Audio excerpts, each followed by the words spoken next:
This is Vernell Roberts with Acre Podcast, Accurate Conversations in Real Estate. Today, my guest, I will let him introduce himself. The floor is yours, Femi. Tell us a little bit about yourself. Sure. My name is Femi Adebanjo. On social media, I go by Femi the Agent. I'm a real estate broker. I've been in the business now for 23 years. Father of two. Big sneaker guy. I have a podcast that I do called Sneakers and Real Estate. Born in Brooklyn, lived in Nigeria, and I'm still here. Been on my own since I was 17, going on 18. And 37 years later, by the grace of God, I'm still here. Amen, brother. But you know what? I'm glad you plugged your podcast because I have a present for you. I got something that I've been dying to show you. Today, I brought my sneakers in. Oh my God, I don't have those, V. Oh my God, I need those. Oh. And if the audience can't see it, that's the Tiffany. Wow. Air Force Ones. I didn't even know you had those.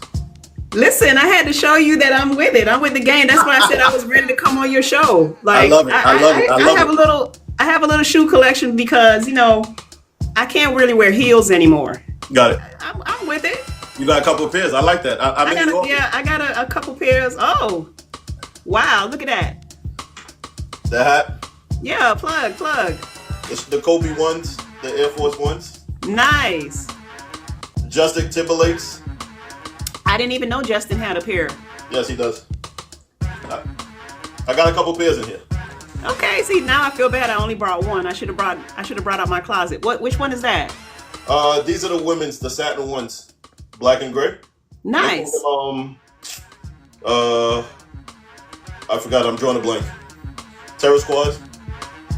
I like those. Yeah, so I got a couple pairs in here.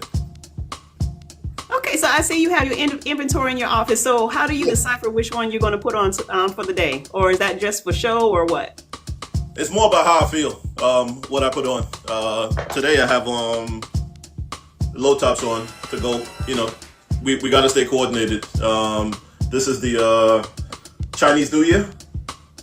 Definitely. See, you coming in looking all conservative, and people are not seeing, your bottoms, and that's. You gotta mix it up. Yeah, this is what everybody knows. I'm a sneakerhead, so that's kind of part of what I do. So it depends on how I feel for the day, and I got a couple pairs in the car too. So it depends on how I feel. Wait till they see you ride. That's a whole nother story. So what do you have on the agenda today as far as work?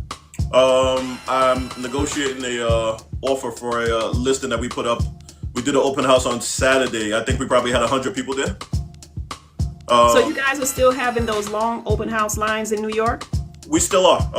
A lot of it is based on where you price the property and the sense of urgency for a lot of people. So this particular property is a two-family that we priced it at 900, and because it needed a little bit of work, but the market still felt that it was still priced where it needed to be. Actually, and a lot of people showed up. So like I said, the last open house that I did, we probably had about 20 to 30 people, and this particular one, I think we probably had about 100 people.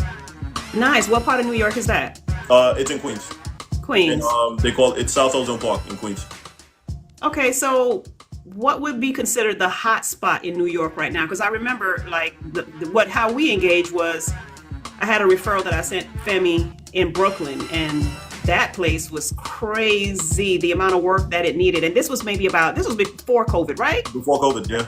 And it went for what, 900,000? 900, yeah. The owner bought it. He had it for a while. I think when he bought it, he paid like 79 or something like that. I'm not even surprised. Yeah, it was crazy. The legal two-family, side by side.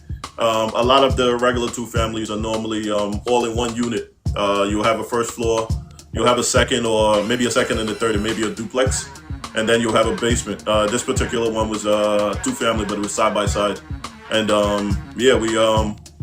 we sold that for a little over 900. We got for that place. What do you think that is going for today? It's over $1 million. Actually, the same people that bought it ended up putting it back on the market. They got over $1 million for it in less than less than a year and a half. Did they do any renovations to it, or did they just resell it? They touched up minor things, but they didn't do anything heavy on it, and they were still able to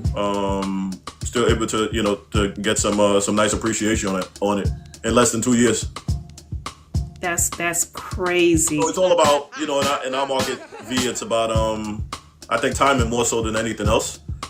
And I think that's a lot of what's going on now. So a lot of people who bought homes within the last 4 or 5 years have seen substantial appreciation. And I'm talking more appreciation than people that have owned their homes for 10 years, give or take.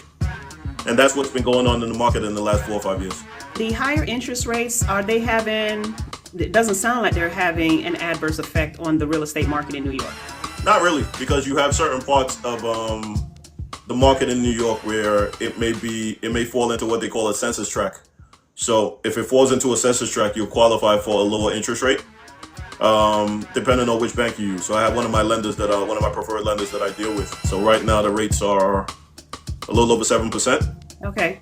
And right now I can get you a 30-year mortgage. If it fits into one of those census tracts, I can get it for you for 5.75. Okay. No points or nothing. But the rate itself, it's not really affecting too much, because it affects it a little bit negatively for some buyers who are on the fence. So if you're on the fence and then the rate goes up 0.25% or 0.5%, it now prices those buyers out. But for everyone else who still has to move and still has to buy, it doesn't really affect them that much. They know at the end of the day, they still need a place to live. So waiting around, unfortunately, is only going to cost you more in the long run, because even if the rates drop a little bit, now everybody that was on the fence are going to come, and they're all going to come out of the woodwork. And what they do now is they're going to drive up the prices, because you're going to have a situation where it's a multiple offer situation, and it's going to bid up the property. So if that ends up happening, you'll find yourself in a situation where you can't afford again. Sounds like I need to move to New York. Like, we have a lot of things down here that are affecting us. We're always getting hit with hurricanes. So Right. Insurance is a factor. We have a lot of homeowner associations down there. I know you guys have a lot of co-ops. Do you guys have a lot of homeowners associations up there? We do with a lot of the townhouses and what have you. In different parts of different counties. You have the homeowners association with the townhouses, and also with certain condos. So that still does it still plays a factor, but for a lot of people, they just look at it. If the property has everything that they're looking for and you can afford the payment, they don't let that stop them from pulling the trigger or kind of moving forward. I mean, with some, they may make an offer, get it accepted, and then they get nervous, so now they back up. But for a lot of people who still have to do something, they realize that the longer that I stay here paying my landlord's mortgage, it's never going to help me in any way, shape, or fashion. And I'm never going to be able, to do anything for myself. So I need to jump in at some point. And that's just what I try to tell my clients. Exactly. Don't wait. They're all waiting for the market to crash again. And I keep telling them that you never have two things happen at the same time: low interest rate and low prices. So you have to get in where you fit in, basically. Yeah. I tell people all the time, and I think anybody that's on this podcast that's listening, if you can afford the payment, don't sit there and waiting for a crash that may never happen. Because I have a lot of my clients that are waiting to try to get the same rate that they could have gotten during COVID.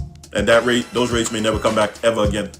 And I keep telling people, if those rates come back again, that's probably not a good thing for us. I mean, the market, survived that. It was really good, but you can't always, count on that happening.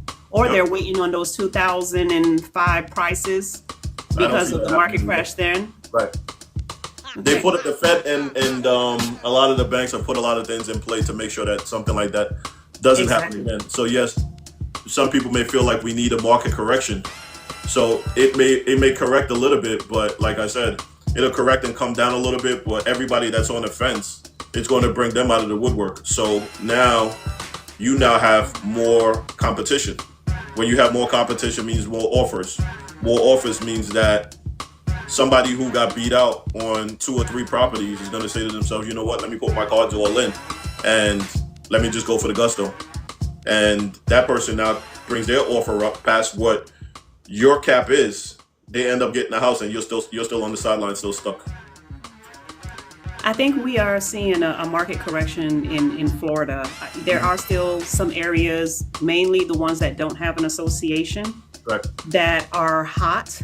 But in a lot of other areas, we're starting to see prices decline or stabilize slightly. And it's mainly because cash buyers are really affecting our market. You know, during COVID and those long lines, they were paying over asking. Right. And We had now that here they're too. trying to steal the properties away from, some of our seniors or empty nesters that, just want to get rid of the property. So we're starting to see a little bit of that market correction happen down here. Here we don't we're not really seeing too much of that. So here we're still, if it's a property that's priced accordingly, you'll still have the investors that are still looking and they're still looking to get a good deal on a property. So like, for example, the one that we just put on that we did an open house this weekend, I had a lot of investors that were offering $100,000 less than what the asking price was. Some even offering less. But then you have end users, which are regular buyers, that feel like the property is priced where it needs to be, and they're offering what we're asking, and then some of them are starting to offer more than that because the property makes sense for their family. So for them, it's let me speak to my mortgage person and let me work the numbers to try to see what is the most amount of money that I can spend either on this property or any other property. So now it gives me a little bit of flexibility where I know that if I start here, I have room where I can still go here if I need to. And that's what a lot of them are doing. So you'll have a little bit of both, but unfortunately, for those types of properties, you can have 80 to 100 people that are interested in it, but I can only give the house to one person. We can only sell the house to one person. That's the tough part. So we're still But dealing with that. it's a good problem to have. It's a good problem to have. It's just we also have a lack of inventory. So for us, it's now trying to go back to the drawing board and see if we can find similar properties, to the same one that these people were asking questions about. So, or what they were inquiring about. What parts of New York do you handle? I'm licensed. Me personally, I go from Yonkers, Westchester area, all the way back down to Bronx, Brooklyn, because I'm born and raised in Brooklyn. I also deal with Queens and also Long Island. I've been living in Long Island now for almost 30 years. So I handle Nassau and Suffolk County.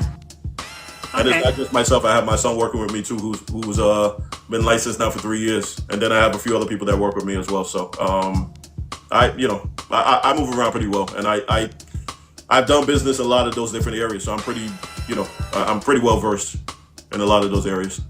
And like I said, 23 years, I have a decent amount of experience. Definitely. You mentioned, something that I was going to ask you about working with your son. Both of us, we kind of, I don't want to say brought our sons in around the same time, because even though, I was happy when my son came in, I wanted it to be his decision. Right. Because it was something that he, the interacting sometime with some of the customers, kind of, might have caused him to shy away from it. But then when he saw the opportunity and the money coming in, then, he gradually, became interested in it. How have things, been going for your son? I see that you guys are father and son duo. Is that your tagline? Yes. It's going okay now. It was something that also he wanted to do, so I didn't bring him into the business. I didn't tell him to go get his license. I didn't know that he was getting his license until he passed the test. Nice. That's when I found out. So it wasn't something that I pushed him to do, because you and I both know, you tell somebody to do something, especially your kids, they're going to do the complete opposite of what you want them to do. Yeah, they're a different breed. They're And definitely a different breed. you have to support them, but you have to, let them make the decision on their own. Of course. It was something that he wanted to do. I think he saw the opportunity and the potential of what it could be, because he's been seeing me do it now for 23 years. He's gone to the office with me a bunch of times when I worked at the second brokerage that I worked at for 7 years. He was always going with me to the office meetings. He's gone with me to a bunch of closings. And I guess, just from seeing those different things and knowing that, a lot of what we do is real estate is what paid for it. So I tell you what it was. He saw that shoe collection, and Dad probably won't let him wear any of those sneakers. Right. I think a lot of those different things, he kind of put it together and said, you know what, let me try my hand at it, and he did, and he's coming into his own now. So I'm proud of him. So you have him, and you have a team, is it, or how is that structured?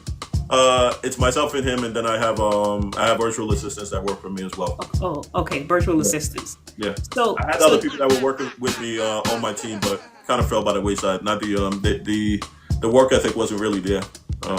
That's just what I personally have found. A lot of people are very lazy. They'll say, everybody talks a good talk, and then when you put them to the test, then they kind of fall by the wayside. And you and I, we've had conversations about that, but off the air.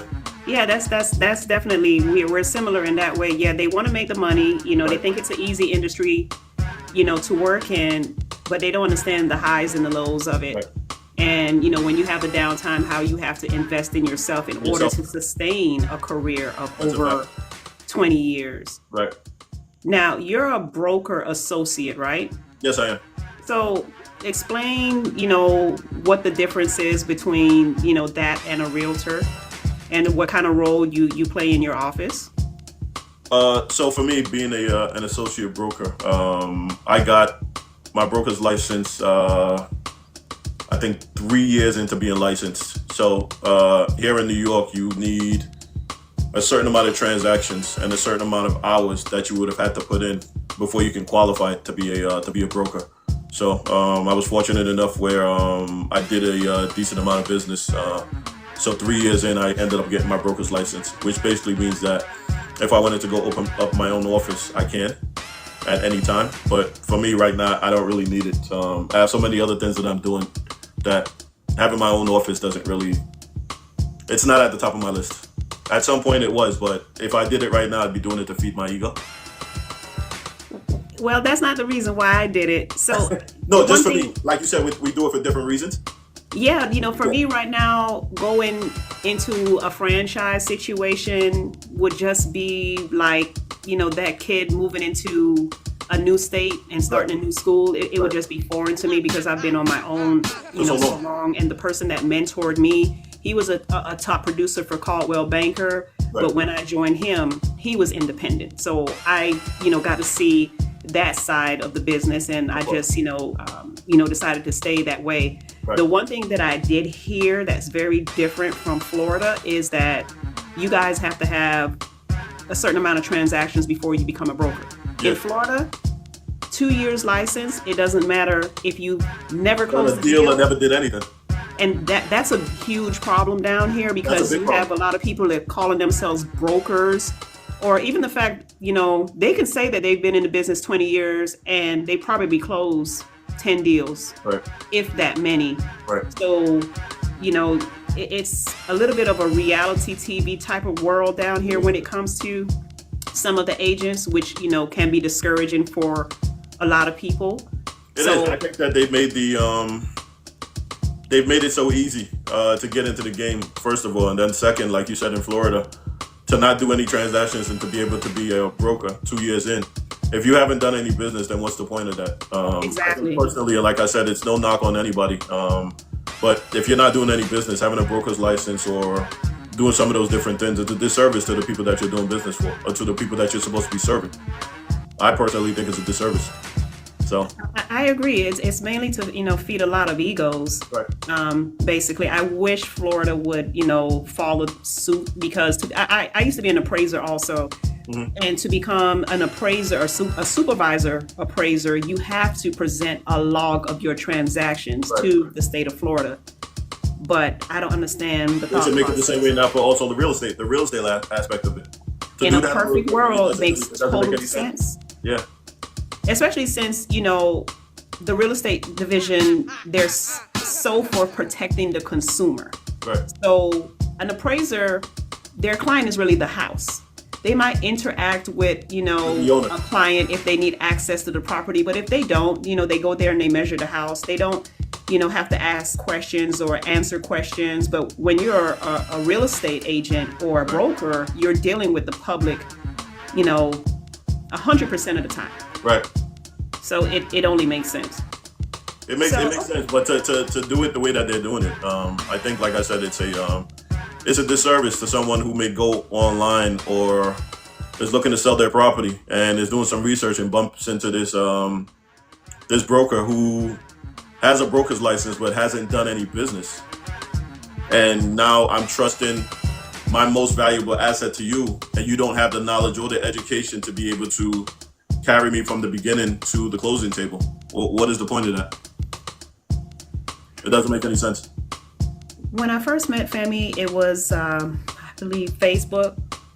I just observed you, and just saw how you moved, and you remind me a lot of myself, the way you were engaged.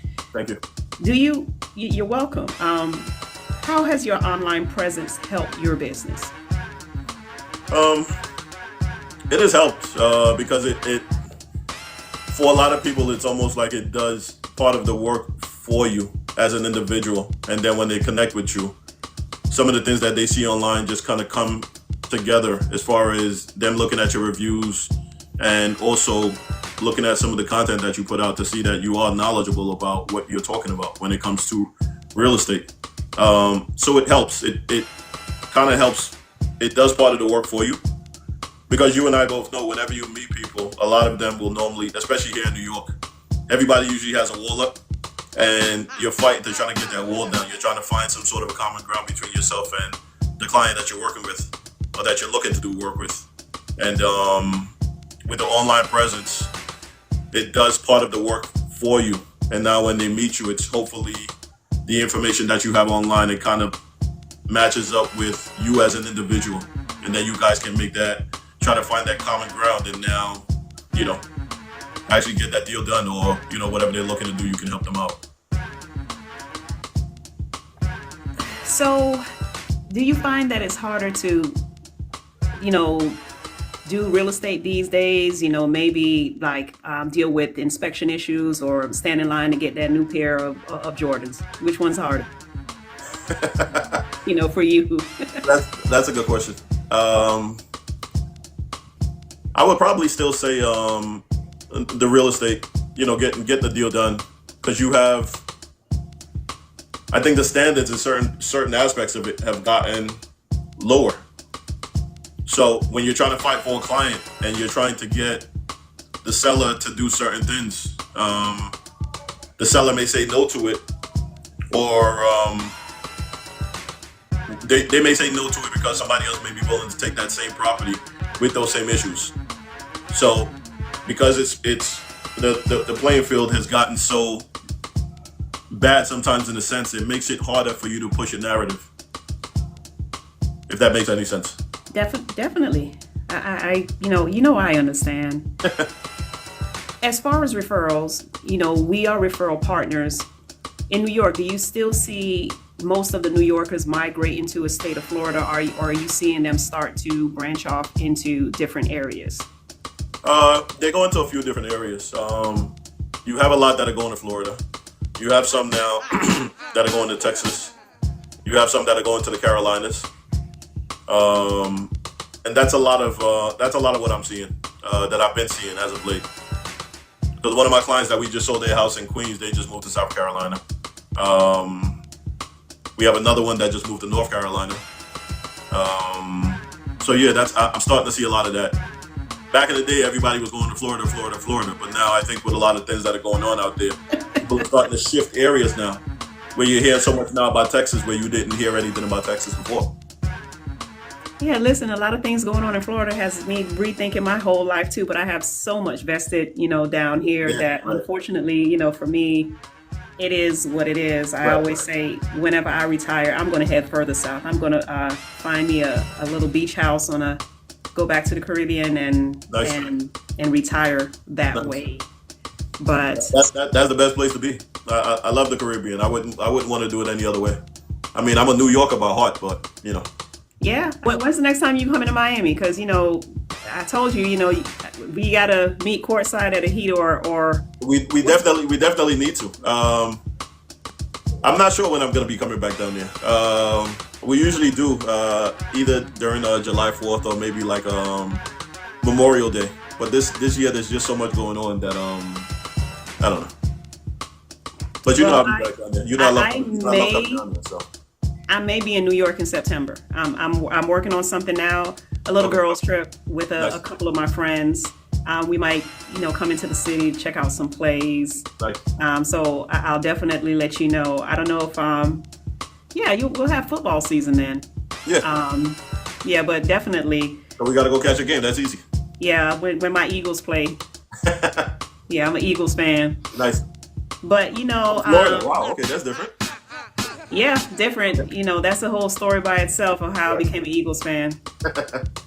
But I'm just scrolling through the comments here to see if anyone has any questions before I let you go. I really appreciate you taking the time, to come problem. on here and Of course.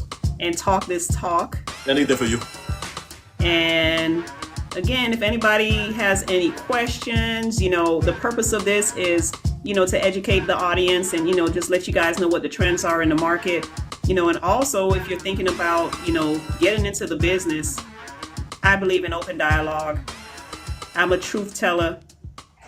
I am. I Yes. am. Too. My No goodness. filters. No filters. I see Jets. Yeah. Oh, no, we're not going to start that in here. But, again, Femi, I'm going to let you plug your podcast again and drop your contact information. Okay. For anybody that's looking, so they'll be able to connect with you. Listen, there are very few people that I co-sign. Femi is professional, Thank you. knowledgeable. Thank you. Stop watching New York. What is it? What's the New York realtors on that show? No. Femi's the real deal. We don't shows that they we never don't do show any you of that- a any of that transaction reality. that closes. Yeah, we don't do any of the reality TV stuff. Femi gets it done. You can come here. Yeah. Yeah. So go ahead and drop your information. On all platforms, Femi the Agent, and the podcast is Sneakers and Real Estate. Podcast has been really cool. We try to have guests on from different avenues, different walks of life. I've had chefs on, vegan chefs, rapper Styles P from the Locks, real estate attorneys, financial planners, home inspectors. So we have we try to talk a lot about real estate, a lot of sneaker talk too, and just I try to talk to people who have something of value to bring. Whether it has anything to do with health. There's a lot of different things going on right now. So for a lot of us, we need to try to do the best that we can to try to stay healthy out here. So Definitely have to stick together and support each other. yes, that's a fact. Any horror stories you want to share, without mentioning any names, and what's an experience, tell us, I don't want to say your worst experience, but tell us your most shocking experience, and then we can end by, you talking about one of your better experiences. Shocking. Oh my God. Where do we even start? I'll go. My shocking experience was I met an appraiser at a property downtown Fort Lauderdale area.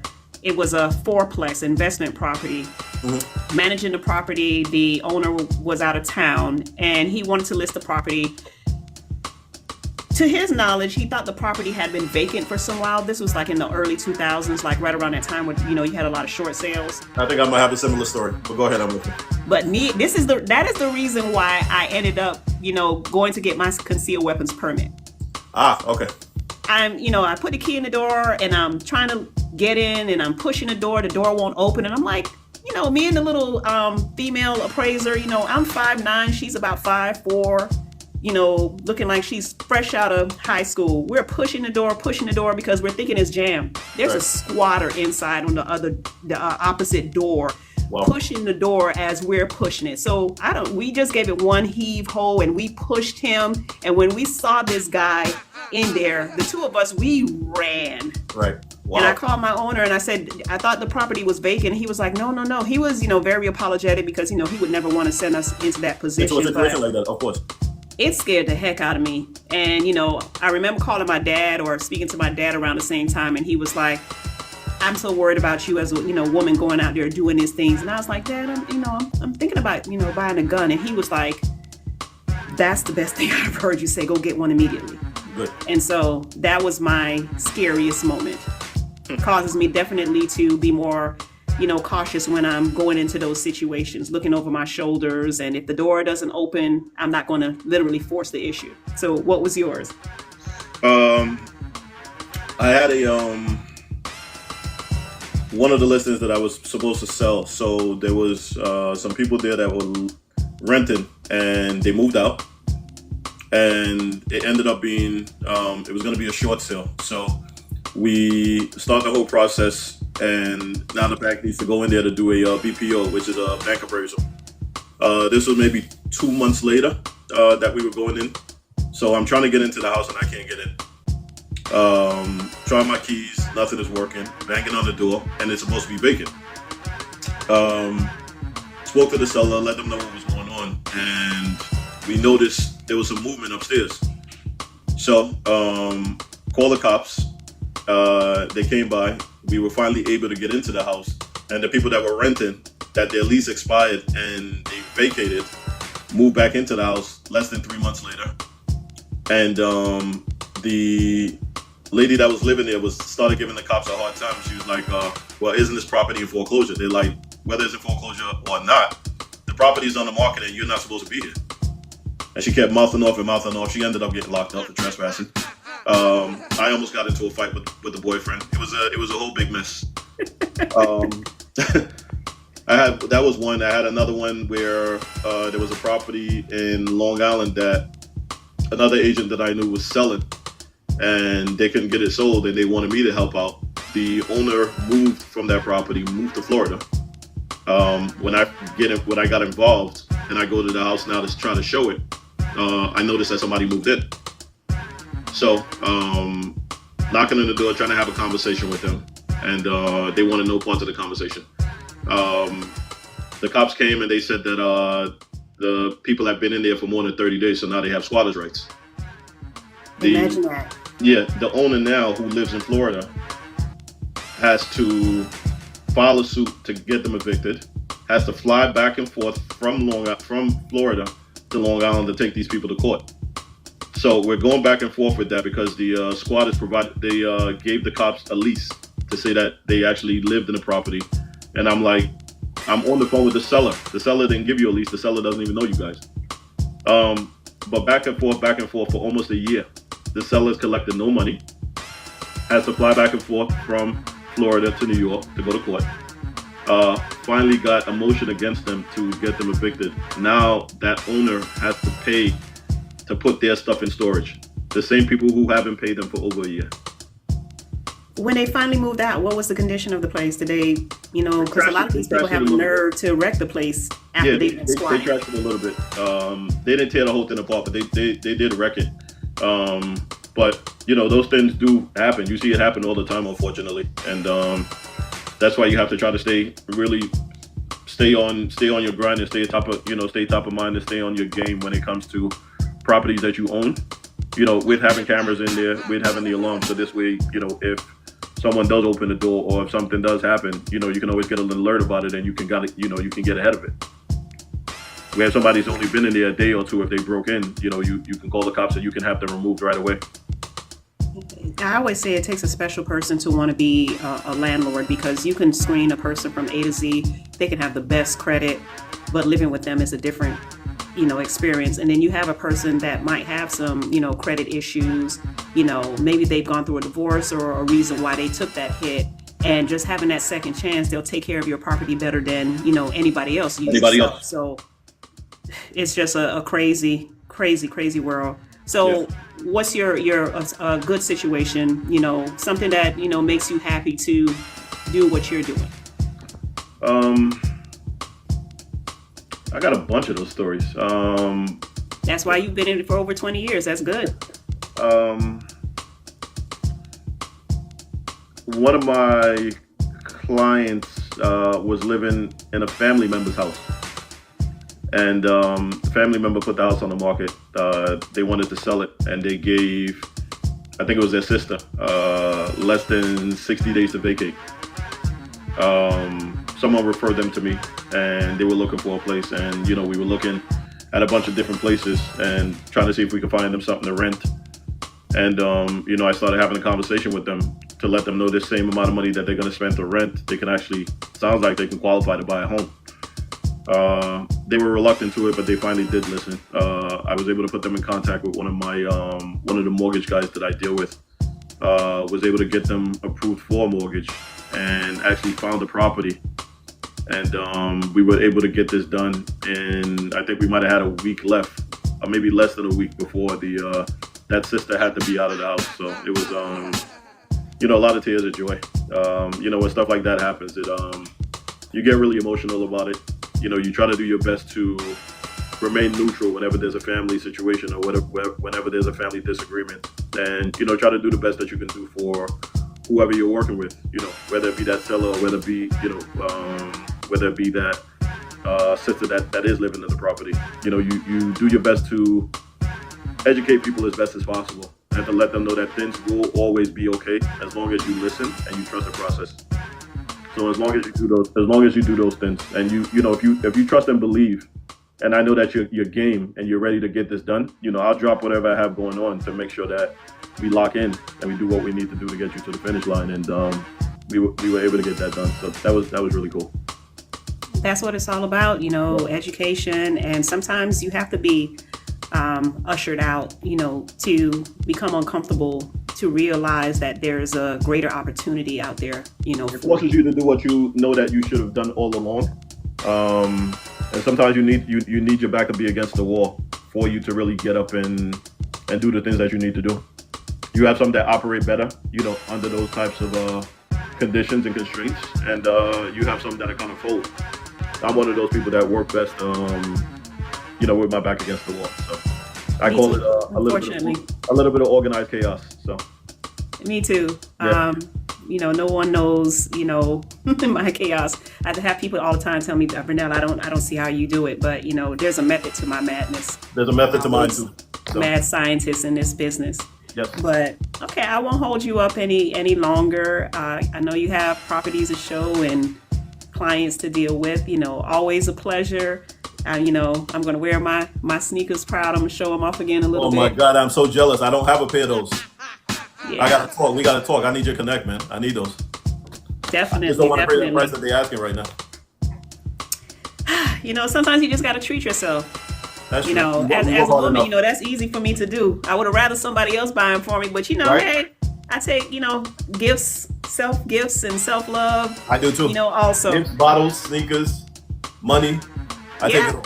Yeah. Zelle, Cash App. There you go. So again, thank you. Any last words you want? Share with the audience. Words of encouragement. I guess a quick story that I would say is when I was buying my first house, I had gotten licensed in April of 2002, 23 years ago, and I was still working at the time. Got licensed in April, found the house in May, closed in July. Exactly a week after I closed on the house, I got laid off from work. So I had some of the people that I work with at the time was telling me that your first payment is not due till September, so you have enough time to sell the house. I'm like, it shows how short-sighted you are because you don't know the way that I'm programmed and the way that I'm wired.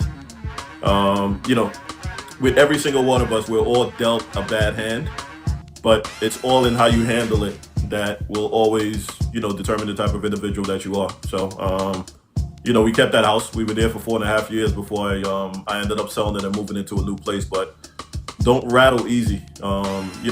We all, like I said, we've all dealt with a bunch of different experiences, good, bad, and indifferent. But you can't let those things dictate who you are. You can't let that situation kind of be your end all. Like you gotta get up and you gotta keep it moving. So I think that's just what I would share. Never give up. It doesn't matter what happens. We've all had situations, and you just gotta pray, do what you need to do, and get up and keep fighting. So. There's truth to the saying that what doesn't kill you makes you stronger. For sure. Because trust me, I got so many stripes on my shoulder from experiences, professional and personal, Yes. that molds me. And when people say, "How do you do it?" That's why I do it, because I have no choice but to do it. I don't have a choice either. Like I said, I left home when I was 17, going on 18. And I'm 51 now, so by the grace of God, I'm still here.